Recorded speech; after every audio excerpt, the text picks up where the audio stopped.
Our subject this afternoon is on Abdul Baha, perfect exemplar.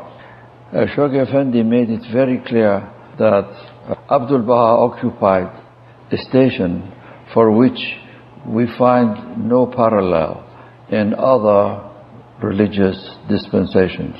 And in his own words, he says, by virtue of the rank bestowed upon him by his father, he incarnates an institution that has no parallel in the entire field of religious history. For example, in Judaism, when Moses retired to Mount Sinai and disappeared for a while, he left all the affairs of the community, or the Jewish community, to his brother, Aaron.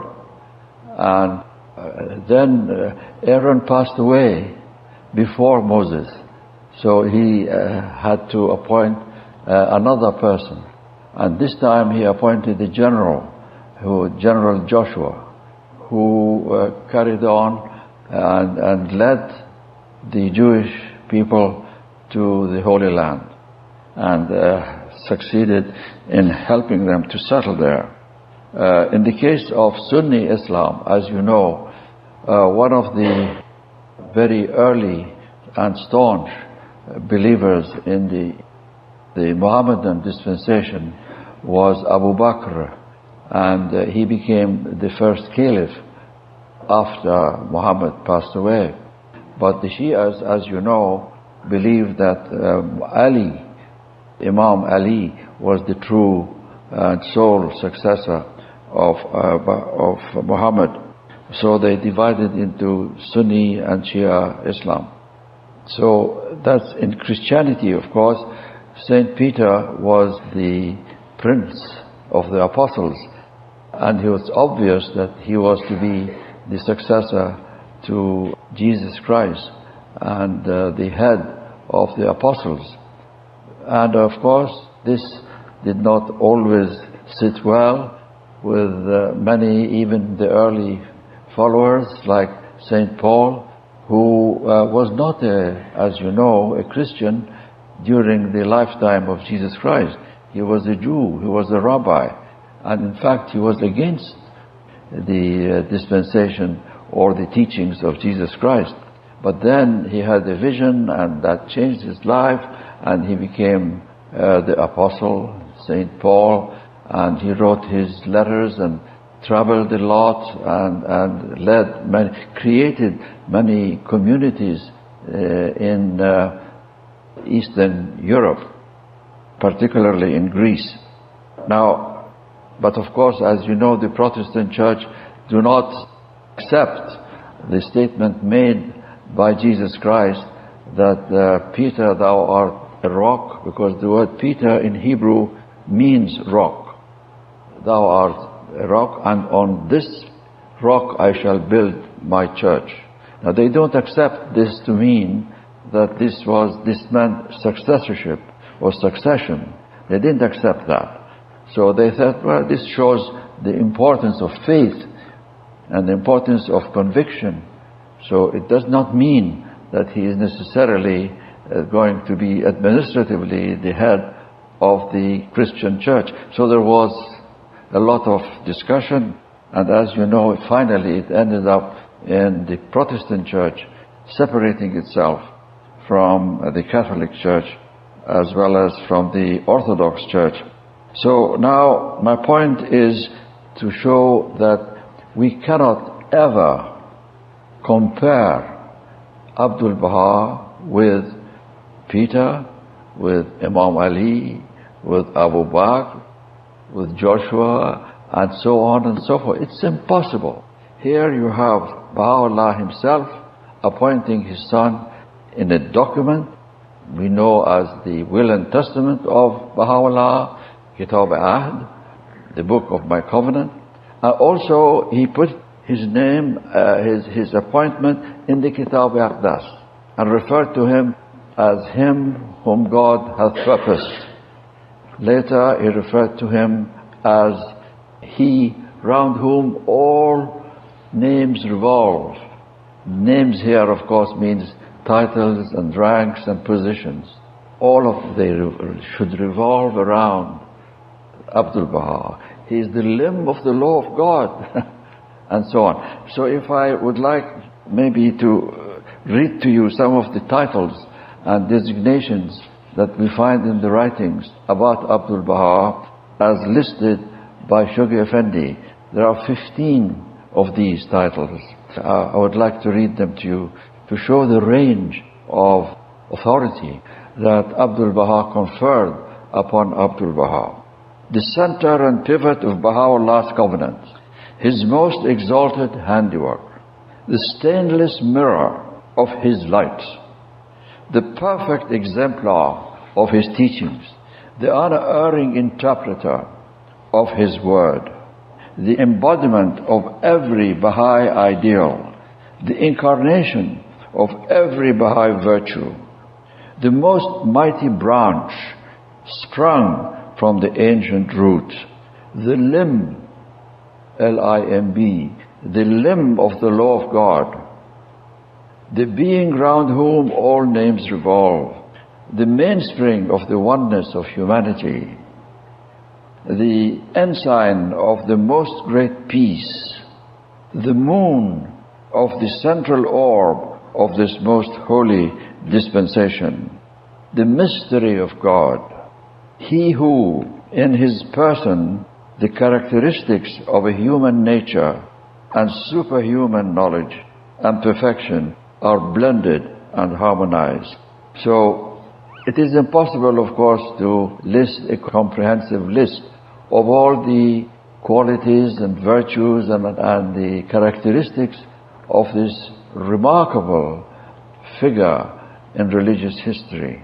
It's impossible. So I've just chosen a few of these characteristics, and I will be discussing these in a brief way as we go along. It's impossible. Just let's take one thing. His lack of prejudice is one of the characteristics of Abdul Baha.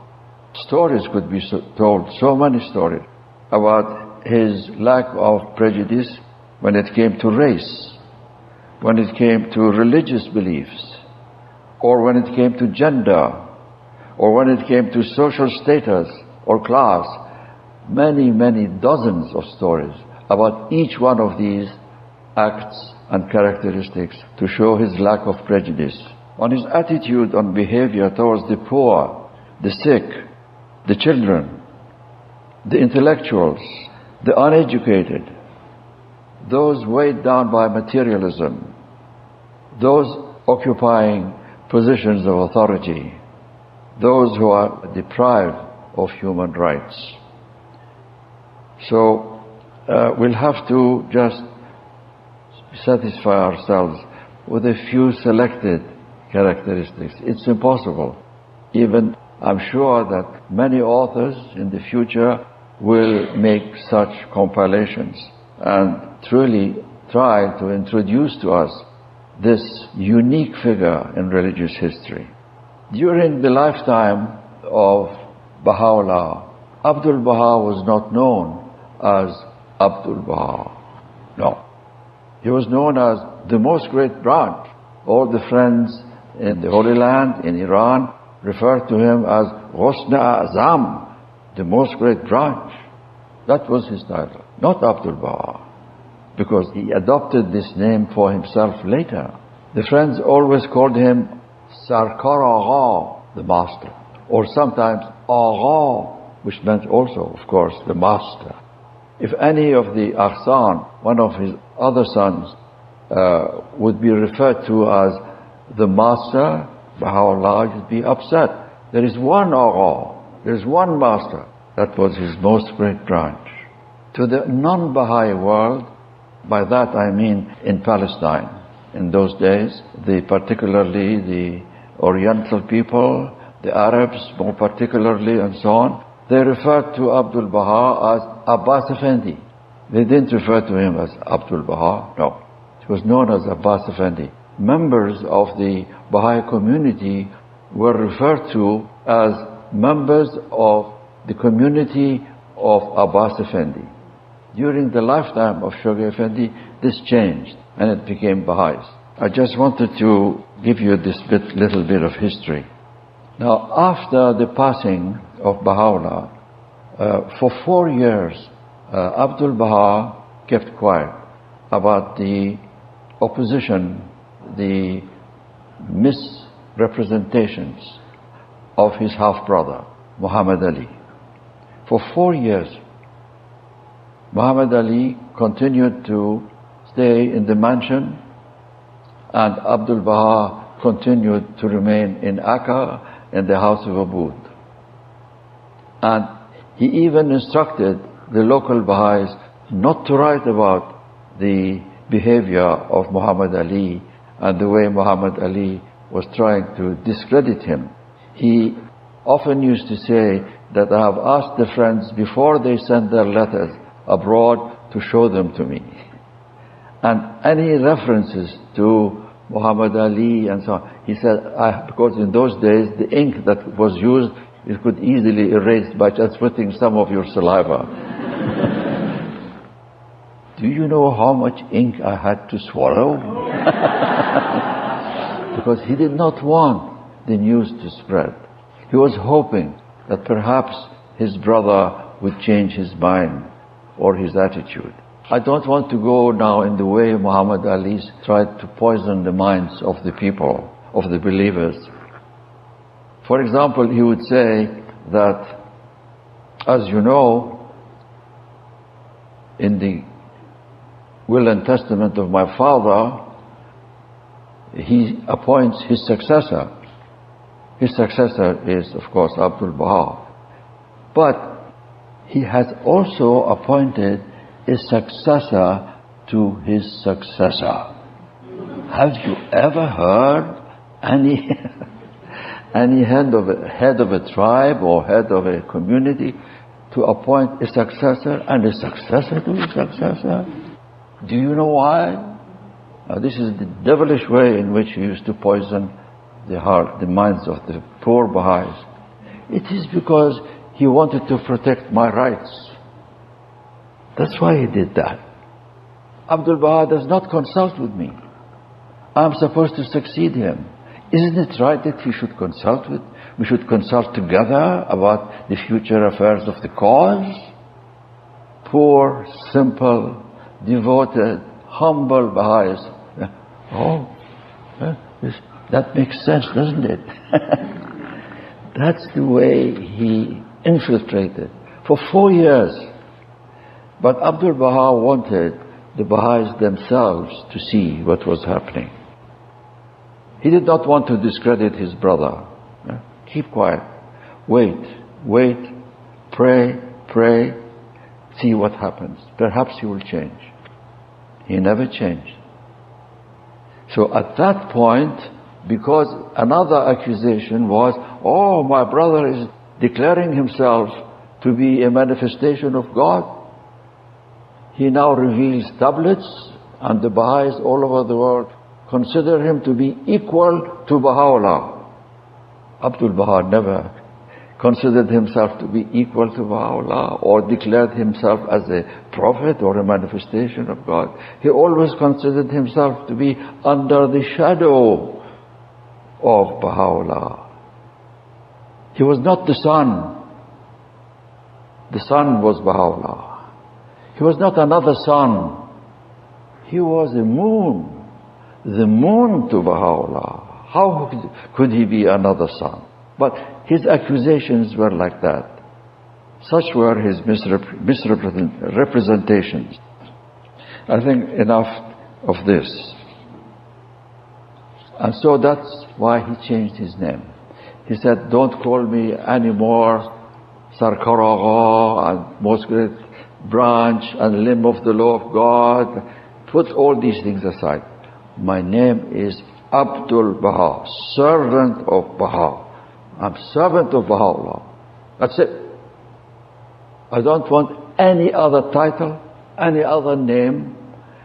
That was the position so from then on, everybody started calling him Abdul Baha. And he referred to himself as Abdul Baha. But the people in Acre and Haifa continued to call him just Abbas Effendi. They didn't call him Abdul Baha. The Baha'is called him Abdul Baha. He was still Abbas Effendi to them. I will now start with one of these characteristics of Abdul Baha. This idea of his being the exemplar is a title, of course, that was used for the first time in the letters of Shoghi Effendi. Because he himself had said, "Be like me, be as I am." You know, he was telling the friends to be like himself. In other words, not seeking recognition, not seeking stations and ranks and so on, being humble and being hardworking and being only wanting to serve the cause of Baha'u'llah. Be like me in that sense. Shoghi Effendi, during the ministry of Abdul Baha, for a period of 18 months, after he finished his schooling in the Collège des Frères in Haifa, which was a French school run by Jesuits, very rigid, everything was rigid. And so after finishing that school, and not only there, but he also continued his studies a little bit in Beirut. But after his university also in Beirut, and before he left for Oxford, so he had a period of 18 months when he felt that he could be in the presence of Abdul Baha and try to imbibe as much as he could from his grandfather's spirit and teachings. Abdul Baha accepted him as to be one of his secretaries. So for these 18 months he was secretary, one of the secretaries of Abdul Baha. He had the advantage over all the other secretaries that his English was fluid, complete, perfect. And he wrote his diary in English. And he typed it, put a carbon copy as well for a second copy. And there is an entry, and he used to send extracts of his diary to Star of the West. These were published in Star of the West in those days. In one of these entries in his diary, he says something very interesting. He says, one night, Abdul Baha was talking to the pilgrims. And he said that, as the friends know, I have certain physical ailments. He had some troubles. For example, he had a propensity for catching colds. He had rheumatism. He had what he called nervous fever. Tabi asabi, nervous fever, or fever of my nerves. He had these problems, and the friends knew this. They could see that Abdul Baha was not well. Now, Abdul Baha, commenting about his own physical ailments, said something very interesting one night, and Shoghi Effendi recorded it. He said that I can get rid of my physical ailments with one prayer, and I'll beg Baha'u'llah to help, and he will heal me. We have all these healing prayers precisely for that purpose. I'm not doing it because I want the friends to know, to see, to realize that even with physical ailments, one should continue to serve the cause. I am doing it so that others will follow my example. Although I have pains, I have fever, I carry on, I plod on, because I want them to realize that they should not suddenly withdraw into himself because I'm sick, because I'm tired, because I'm old, or whatever.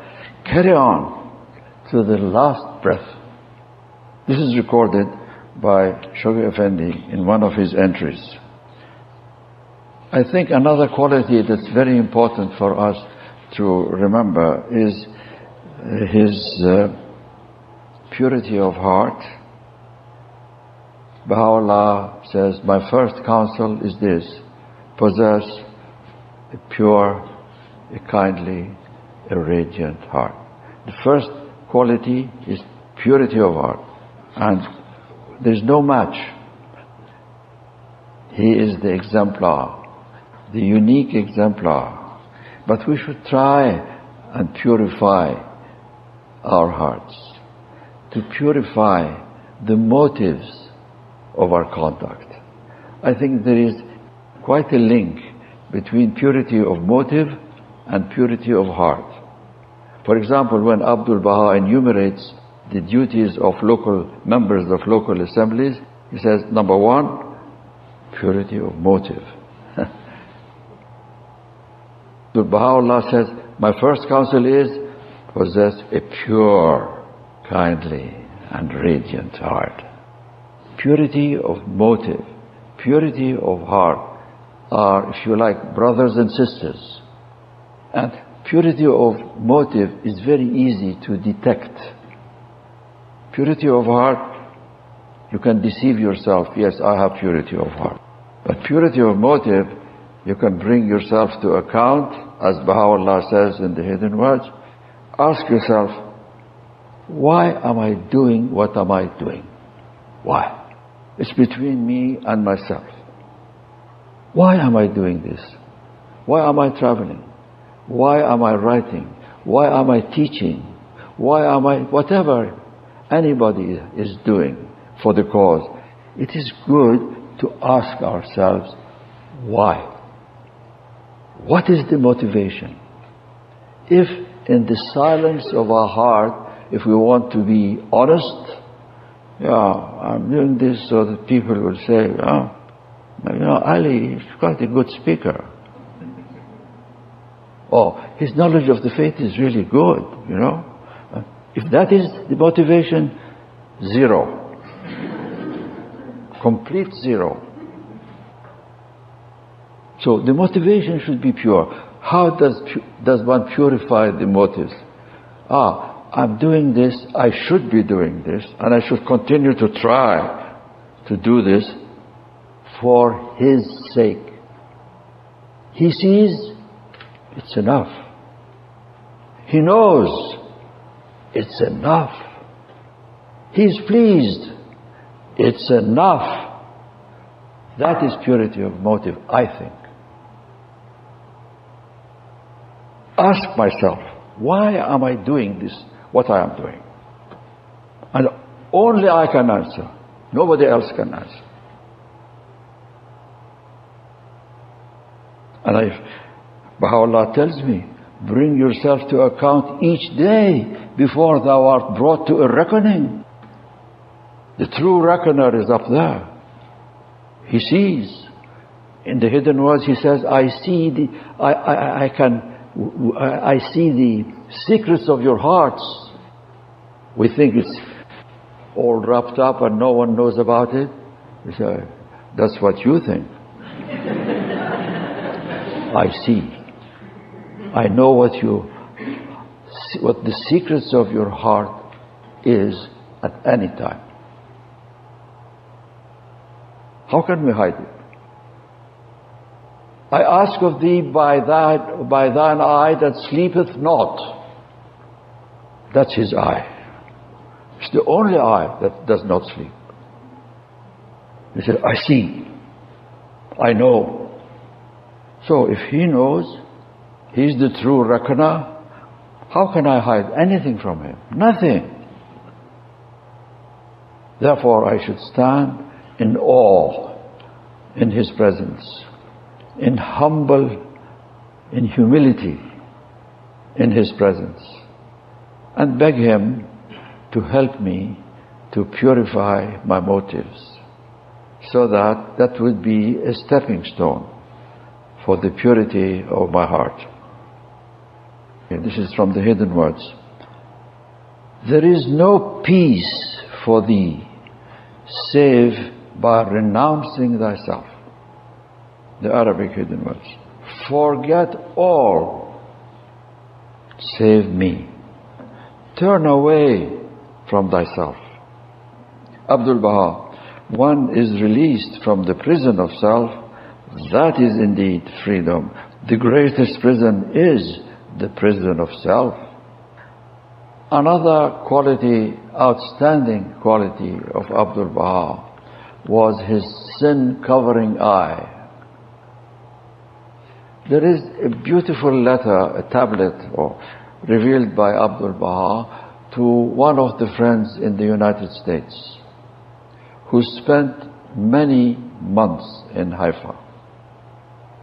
He returned to the United States. I don't want to mention his name because this would be kind of backbiting. He came back to the United States, and it's obvious from Abdul Baha's tablet that he was writing about the weaknesses of the friends. This person has said that, this person has done that, and so on and so forth. Gossip, backbiting. Abdul Baha was very displeased. The answer to him is like this. You came here, you saw me, you saw how I behave with people. I act in such a way that I do not see their faults. To such an extent that I am prepared that they think that I am weak-minded. I don't notice. I'm prepared for them to come to this conclusion rather than open my mouth and say anything of the weaknesses of others and how they are behaving. You saw that. Why your letter is so full of backbiting, shortcomings of others, and exempting yourself from everything else because you think you are perfect? Baha'u'llah in the Kitab-i-Iran says that we should be silent about the faults of others. This is Baha'u'llah himself. We should help them and to pray for them. Baha'u'llah in the Iran says we have to forgive the sinful. For, this is very important, for none knoweth what his own end shall be. I don't know what my end is going to be. And I'm sorry to say, you also do not know. And you also do not know what the end of someone that you think is a very bad Baha'i, what his end shall be. You don't know that. So how can you pride yourself of, Alhamdulillah, I am who I am.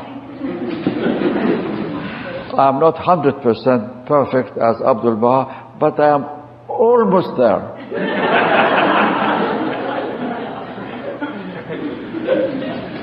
There is no doubt. It's the ego speaking. It's the ego ordering, insisting. It is the ego which veils the eyes, misguides, and helps us to fall into the abyss. Nothing else. In his Will and Testament, Abdul Baha says that people have been unkind to me. They have ascribed faults that I did not commit. They have misrepresented me. They have made me suffer. They have persecuted me. However, in his prayer he says, "Oh God, forgive them," because they did not know what they were doing. If they did this, it was through ignorance, through immaturity. Ask God to forgive them. That is the Baha'i attitude. Sin covering eye. In one of his tablets, Abdul Baha said, we should consider others to be greater than ourselves. Wow, this is not an easy thing to do. To consider others greater than ourselves and ourselves less than others. This does not mean inferiority complex. It does not mean that. It means that we have to realize that we don't know what our end shall be. We cannot pride ourselves in the name of self-respect and self-esteem. Don't mix the two. You think it is self-esteem, but it could very well be pride and arrogance. Another important quality that Abdul Baha had, and he wanted us to follow his example, was his consideration and courtesy towards others. Look at these beautiful, immortal words of Abdul Baha. Beware, beware, lest ye offend any heart. Beware, beware, lest ye hurt any soul. Should anyone become the cause of grief to anyone's heart, it were better for him to hide himself in the lowest depths of the earth than to walk upon it.